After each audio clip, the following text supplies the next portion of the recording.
The horses there are semi-wild. Oh, So they don't put them in fences. They let them run free. So, wait, so you you know, went from like lessons when you were 12 to riding a semi-wild horse on the boggy plains of Mongolia. yeah, Oh, okay. for 2 days. Wow. Yeah, that's Yeah. uncomfortable for sure. Yeah. Physically, mentally, I mean, it was at the time the most challenging thing I had ever done. And it was also the thing that changed my entire life. It's gonna be a really neat behind the scenes And I was like, oh my gosh, this is so weird. because something always magical happens. Wait, what? Did you just make that up? Hey, it's Meredith for Real, the Curious Introvert. Listen each week as I talk with someone new. The topics are as ADD as I am, but they'll inspire you to stay curious and grow. Big thanks to our location sponsor, the UWF Historical Trust. Hey, Curiositors, it's me, Meredith. I've noticed a lot of you are listening from places outside the US, and I just wish I could better articulate how happy this makes me to see all of your beautiful flags pop up on my location report. And I would love it so, so much if you would find me on social media and just tell me where you're listening from. I'm Meredith for Real on all the platforms, and that's FOR, not the number 4. Okay, so Hurricane Sally. It was a Category 2 hurricane that hit Pensacola, Florida very recently. And it caught us off guard because it was actually predicted to go to Mississippi. But then, as my husband likes to say, it was like, ooh, I missed my turn. And then it came straight to us. And a lot of us had no power for about a week. And some even had no running water or internet. Some lost everything due to the flooding. And then there were the barges. A couple dozen construction barges got loose and destroyed our main bridge. It will likely be months before it's fixed again. So what was for a lot of people a 15-minute commute is now a 45-minute commute. And don't forget, we are still in a pandemic. All of these situations leave those of us that are in the best case scenario as uncomfortable. And as I played back this episode to air it, I thought about all of this and was so inspired by my guest's stories. She has sheltered in place in the country of Georgia since lockdown. It's a super drastic change for someone who moves country to country every couple of weeks. And what I got out of our talk is that the most amazing experiences are found not just by embracing the uncomfortable, like giving it a big old hug, but the willingness to not be good at something. And that made me realize that I'm usually just comfortable doing things I'm good at. I can't be the only one. Hopefully not. So here's to letting go of ego and thriving in uncomfortable moments, no matter where you are. 2020 has been uncomfortable. My next guest is somewhat of an expert at making adventure and a living out of uncomfortable moments. You might see her exploring by horseback or reindeer or doing donuts in the snow in the Ukraine, because that's a normal Tuesday afternoon. She's a freelance travel writer and photographer who splits her time between Tbilisi, Georgia and Ulaanbaatar, Mongolia. And how many extra points do I get for saying those things right? I just gonna pat myself on the back right now. But today is story time, and I know you guys love story time. You love a good story, and especially ones that let us mind travel. She's going to share stories about thriving in uncomfortable moments, and hopefully we can all glean some inspiration from it, and probably a few laughs. Travel badass, motorhead, delightfully sarcastic, Breanna Wilson. Yay! Hello, hello. So can we start? How did you end up in, I hate to say you're stuck in Georgia because, as you've said, it's a lovely country, but how did that happen? There are definitely worse places to be stuck right now. I was living in Mongolia, and I had a chance to go to Iran and Iraqi Kurdistan. So, of course, I jumped at that opportunity. So I left Mongolia as all of this coronavirus stuff started happening, and I kind of wasn't sure what was going to happen. There weren't many borders closed. Airlines were still running. So I flew to Turkey And as I landed, I learned that Mongolia closed their borders, so I couldn't turn back at that point. And also I learned that Iran and Iraqi Kurdistan both closed their borders as well. So I had to pivot. I had to figure out where to go, what to do. And staying in Turkey didn't really seem like the best option. They weren't testing. And I don't know, I just didn't feel like that was my place. So I had been coming to Georgia for about 2 years by that point. And I knew that if I came here, I had friends, I had connections. I kind of knew the city. I knew if something happened, I could maybe figure it out from here. So I came here and I've been here ever since. And do you speak Georgian? I speak a little bit. I'm actually learning because I feel like, obviously being here, I want to know what people are saying. And it's not that I want to speak it, but I want to know when someone's talking about me. And I feel like it's always good to know that when you live somewhere. So yes, I'm working on it. But if you ask any Georgian, my Georgian is horrible. I would need to Google it. I don't think I've ever heard it. So you could speak it to me and I'd be like, oh my gosh, she's so amazing. Well, wait until you see the alphabet. It's totally different. It's unlike any other alphabet in the entire world, but it's beautiful. I love it so much. That's so cool. So that's one example of thriving in an uncomfortable moment, is like you had to make that choice right away. And do you still even have stuff in Mongolia? Yeah, half of my camera equipment, my drone, I mean, my suitcase, everything's there. So I came here with all of these clothes to wear in a Muslim country. Oh my gosh. I was not very prepared to live in a city and like have a normal everyday life. So I've been shipping stuff here every week, box by box. Little by little, setting up shop. So I kind of have a normal life here now, but yeah, it's taken a few months. You've done a lot of traveling though, a lot. Is this the most uncomfortable moment that you've had? Or if it's not, what was? This is a different kind of uncertain for me. So I like uncertain. I like the thrill of not knowing what's going to happen. But at that time, I usually still have some sort of control. And at this point, I don't have any control. And I'm still kind of just waiting for people to announce things. And I'm in limbo a bit. So that part is getting it's just a new way for me to navigate things. But you know, I'm making the best of it, I think, and I'm using this time to kind of explore the country and do things that I've probably would never have the chance to do otherwise. So that's true. You probably wouldn't stay because you move around a lot. You don't usually stay in one spot for very long. Yeah, so Mongolia is usually the longest place that I would stay, and that would be usually during the summer, and then in the winter I'd leave for a couple months and be in a new country every week or every few days. So yeah, this is kind of the most, I hate to say it's stable, but you know, like stagnant that I've been. So I bought a car here, which was a whole other experience. And that's so funny. Yeah. And you brought up a good point about certainty versus uncertainty, because everyone has a different threshold. You have to have enough uncertainty to not be bored and depressed, and enough certainty to not be anxious and feel unstable. So do you know kind of what your threshold is? I know it's not really like a numerical question, like on a scale of 1 to 10, but are you aware of what your threshold is? I'm starting to learn. I mean, I thought I knew that I could handle anything thrown my way. And, you know, Mongolia is kind of like the minute you try to control something goes totally wrong and you're, you know, thrown off your motorcycle or this and that.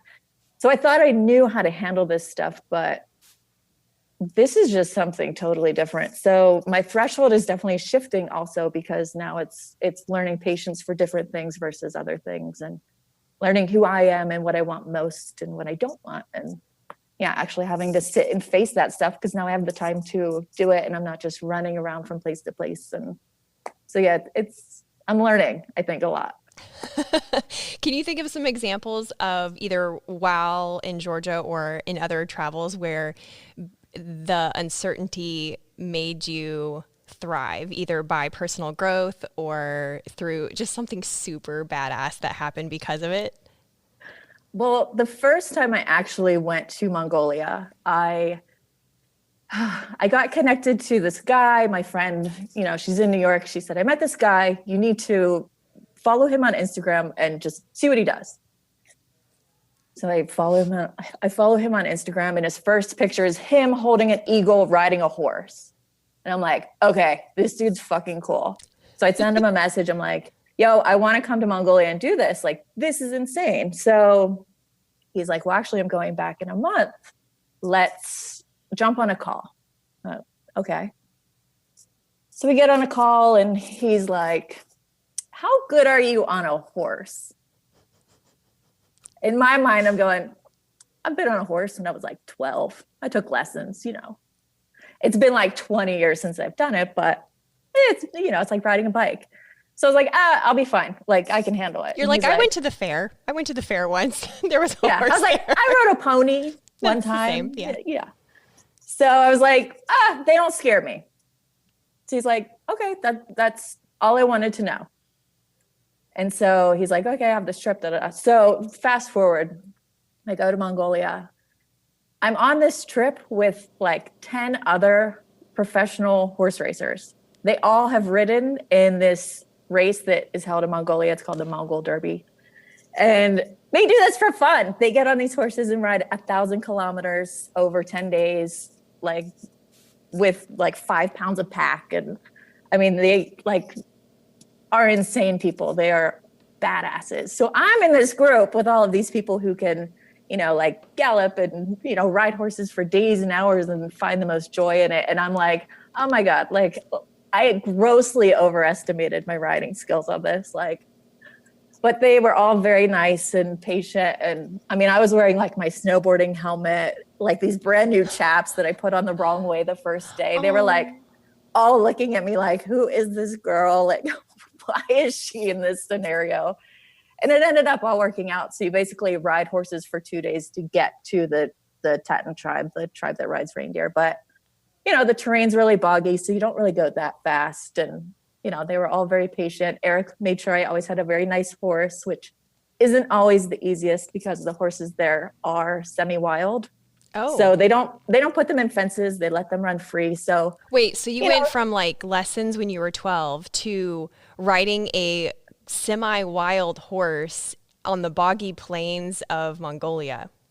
Yeah. Oh, okay. For 2 days. Wow. Yeah, that's uncomfortable for sure. Yeah. Physically, mentally, I mean, it was at the time the most challenging thing I had ever done. And it was also the thing that changed my entire life and the way that I looked at taking on things that I didn't know anything about. And I mean, I was so humbled by it. And so just, I realized what I can actually do when I do push myself to do something that seems so scary and so, out of my everyday normal life, which is already sort of crazy to begin with. But to do that was also, it just showed me that anything I think I can do or I want to do, if I just put my mind to it, can do it. And I think anyone can do that. So you made it, obviously. You didn't die. I survived. Congratulations. Yes. And then you got to interact with were they hawks?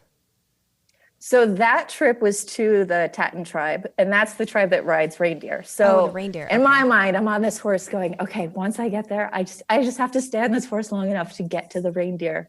And then you get to the reindeer, and then you stay with this family for 5 days, 7 days, and you learn how to herd their reindeer. You ride them to go pick juniper or to go get logs out of the forest or just go to the neighbor's house to have yak yogurt. And it's like, so that's what we spent 5 days doing. So for me, it was the most rewarding just experience in general, having pushed myself to do that. And then to have that as my kind of just eye-opening experience. Because they live so far away from anything that there's no electricity. There's only 44 families left, but they live in like little groups so that the herds have enough space and everything else. And to see this totally different way of life that was cold and wet and you can't shower. There's a freezing cold river and that's where you like wash your hair if you need to. I mean, you don't even wash your hair at that point because it doesn't even matter. But yeah, you just live like that for 5 days with them, and they adopt you like family. And by the end of it, you just see things completely different. Like how? I mean, these people are so generous. And it's not that they don't have anything, but they're nomadic. So for them to have unessential things, it just doesn't make sense because they move every 3 to 4 weeks or season, or, it depends on where they are or who they are. But they give you everything. They offer you the shirt off their back. They'll give you a dell, which is like the Mongolian robe that they wear.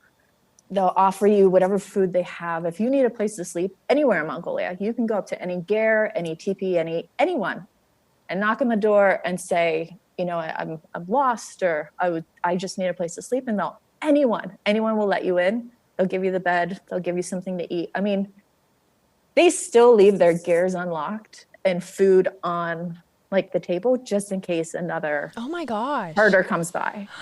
I mean, it's just this place where everyone takes care of everyone else. And it's just so far from everything that I've experienced growing up, or even being a woman traveling, when people tell me, it's so unsafe, be careful, and this and that. And it's not that it's completely safe there either, but it just changes every perception of everything you thought you knew and what people tell you all the time.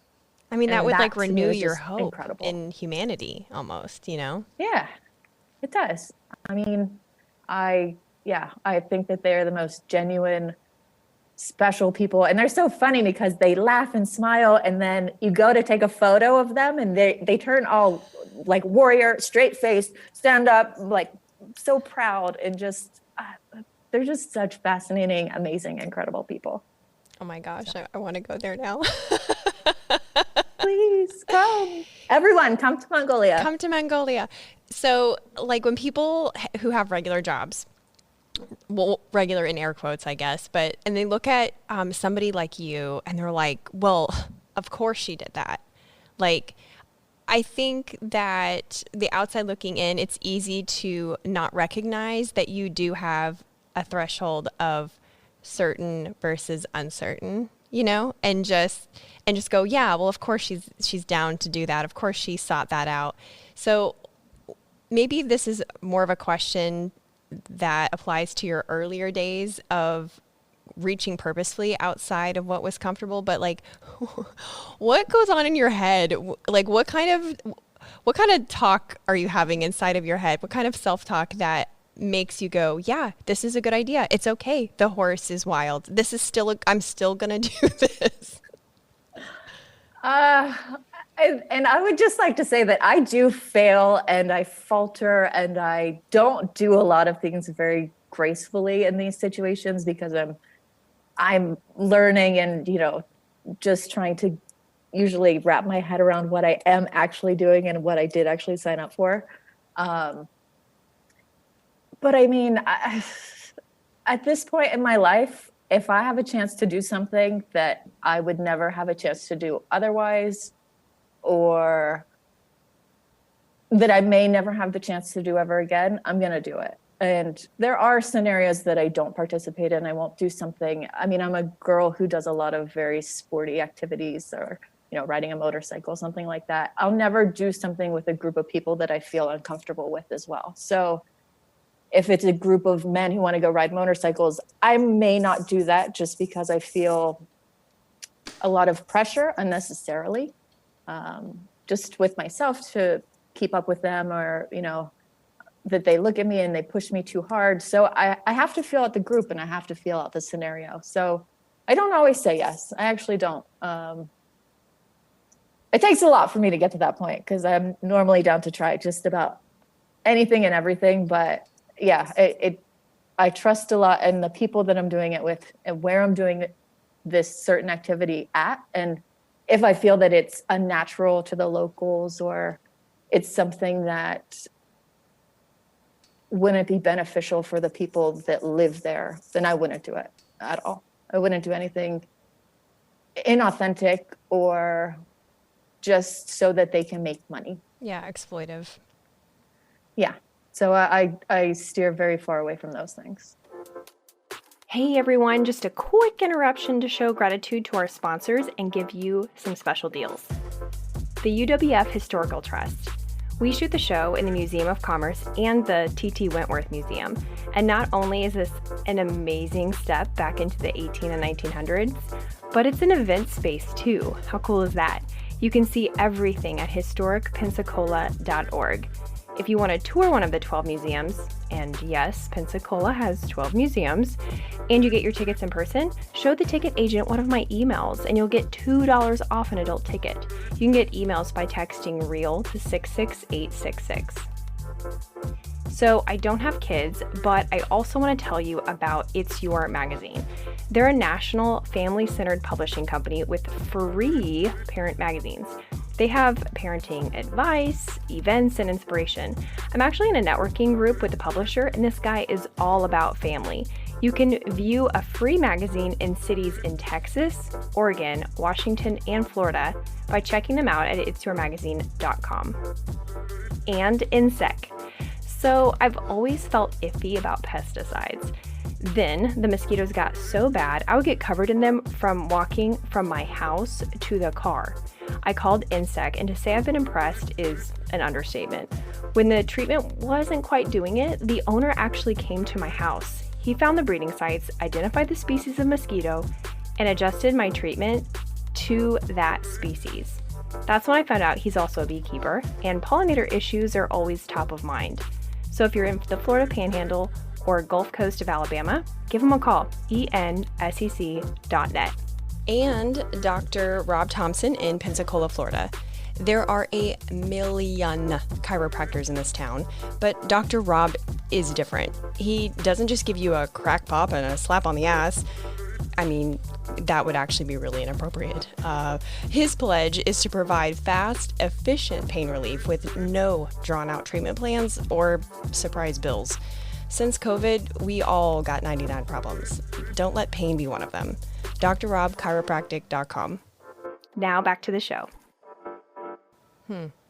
So if someone was trying to thrive in an uncomfortable moment, then seek out a moment that would have a good payoff, because I think we're all, as I mentioned in the intro, uncomfortable right now and just trying to survive. Thriving might even be like a lofty goal, but I think when you look at whatever your situation is, whatever a person listening to this, whatever their situation is, and then you look at a moment, a story that it did end up not just okay, but it ended up really special, and it deepened your gratitude, as you said, or it made you fall in love with a group of people that you would have never have met, then sometimes that gives us the hope and the strength to go, you know what, it's all right, it'll be okay, and maybe there's something cool that I can uncover throughout this. Yeah, and everyone's level of uncomfortable is different. And I didn't start out like this. I mean, I was deathly afraid to fly. I was afraid of sharks. And I just woke up one day and said, I don't want to live life being afraid. And, I don't like that this has this mental control over me. So I just started doing things until I wasn't afraid. And the same with motorcycles. I mean, I've had friends die, and I've known people who have lost limbs, and yeah, you obviously hear how dangerous they are, but I didn't want to live life in fear of anything. And I still feel that way. If there's something that does completely scare me, I will just jump into it head on. And, I think that people need to just take baby steps. Just whatever makes you uncomfortable now, figure out how you deal with it. Maybe you don't deal with it the same way I do. That's okay too. But just take baby steps, and you'll be surprised what you can do and what you kind of get used to, and your threshold will start to get more and more, and it feels good. It does. And you learn things. What have you learned through your uncomfortable moments? Maybe some of your top things. I know it's a lot, I'm sure. Oh man. I am not particularly good at anything. That's what I've learned. What? I like to do everything, but I'm shit at most of it. But I don't care. As long as you are having fun with it, that's all that matters. I mean,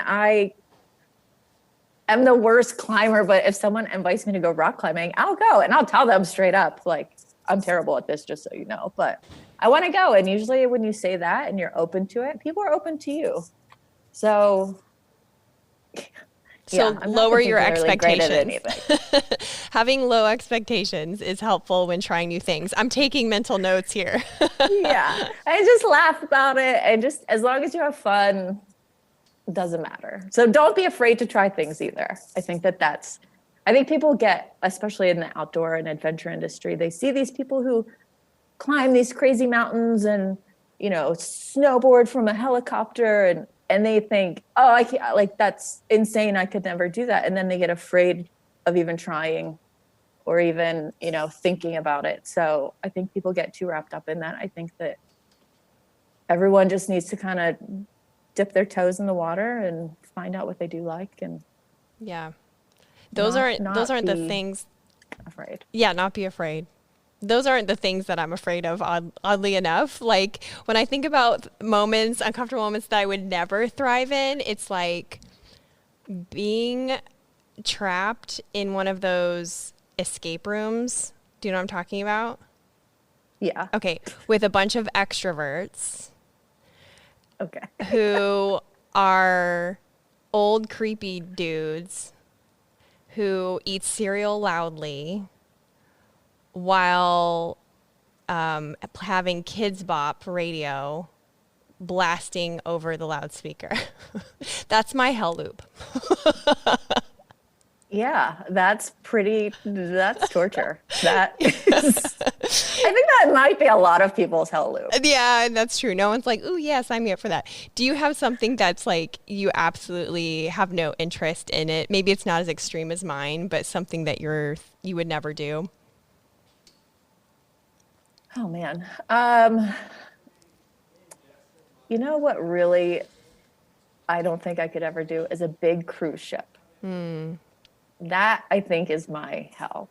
And especially after all of this coronavirus stuff where the ships just get stuck and the people were on them for, I don't even know how long. Like that would be, I would just jump overboard. Yeah. I don't think I could do it. But I mean, I love boats and I love the water. It's just that many people in one spot. That's not for me. Not for you. Not an adventure you'll be taking anytime soon. I like to be alone with nothing but nature and the wild and whatever wild animal might come my way. Oh, absolutely. I'm with you. As we wrap up, can you think of any other like top stories of travel where it got uncomfortable or unexpected that you want to share? One does come to mind. So the reason I did get certified as a scuba diver is because I was afraid of sharks in the ocean. And I've since been diving for about 5 years now, and I've seen plenty of sharks, and I actually like sharks now. Now I get very excited when there's the potential to see one. But I was in Fiji at the end of last year, and I wanted to go out and learn how to spearfish. So I was with this guy who's this like award-winning spearfisher. He's incredible. And so we're out there, and I'm just kind of bobbing in the water, like I have this gun, but I don't really know how to shoot it. I don't really. And he's just like free diving and showing me how he does it. And you know, we start to chum the water a little bit just because he's getting some catches, and we hang him on the line. And at a certain point, you know, Fiji is very, very. There are a lot of sharks there, so I'm like bobbing at the top, and then I look down, and this one like 8-foot long like black tip shark is coming straight at me. I mean, I held up the spear gun like, oh my God. And then I turn around and he's going towards all of the fish that we caught that were like on this buoy. And I feel everything starting to go up and down. And Jag at that point looks at me, he goes, get in the boat. Oh my God. So as soon as he said that, I was like, yep, oh, got it. So I went from being totally afraid of sharks to then being in the water with one coming straight at me to then being told to get into the boat, because even he thought that it was a very aggressive situation. So wow, like he thought it was maybe going to cause a frenzy or something. Yeah, because by that time he had gathered some friends. The shark friends were all there, so it was starting to become a little chaotic. And yeah, and I was just bobbing at the top like a seal. So I was ready to get up at that point. Yeah, okay, I've had my fill. I'm good. But yeah, but it was still an insanely cool experience. And I will one day actually learn how to spearfish, but I have to get back to an ocean for that. Correct. Yeah. Step one, return to the ocean. Yeah, get out of these landlocked countries and then, yeah, move on to that. So, do you have any advice to people that are wanting to thrive in an uncomfortable moment? Maybe they've got the survival, the hierarchy of needs, Maslow's, right? Yeah. Their safety and security is covered, and they're just wanting to thrive a little bit more in, a pandemic, which it sounds weird, but you can't just sit around waiting for it to blow over. Clearly not working for anybody. So what would you say either has worked for you or advice you would give to somebody else that's where they're at mentally? I would say now is the time to kind of really deep dive into what you want out of life and figuring out the steps to get there. Now is the chance where everything is slowed down and stopped. And I've actually taken this chance to kind of reevaluate, like, do I really want to travel every week, or do I like being a little bit more stable and getting to really know a place? So I've decided I want to be a little bit more stable. And once you decide on that, say no to anything else that doesn't get you to that point. We get so distracted by everything. Our world is built to distract us. The, shiny social media and, the lights and the everything else. Just laser focus yourself on what you want and just say no to anything else that isn't that. That's good advice. And you have done that also for yourself because you ended up learning code and made a website. So to quickly tell everyone where they can follow you and your adventures, but also when borders do open up, come take a visit. Yes. So you can follow me on Instagram at Breanna J. Wilson. And I'm launching 2 travel platforms. I'm calling meanwhileingeorgia.com and meanwhileinmongolia.com. And I'm launching a motorcycle tour in Mongolia in 2021, either this spring or fall. So come ride vintage Ural motorcycles with me. Oh my gosh, I want to do that. And live with nomadic herders. We herd in cows and sheep and goats and play on bikes and sand dunes. Oh, I can't wait to go back. So I love it. Everyone is welcome. Please come. And speak Georgian poorly. Woo! Yeah, exactly.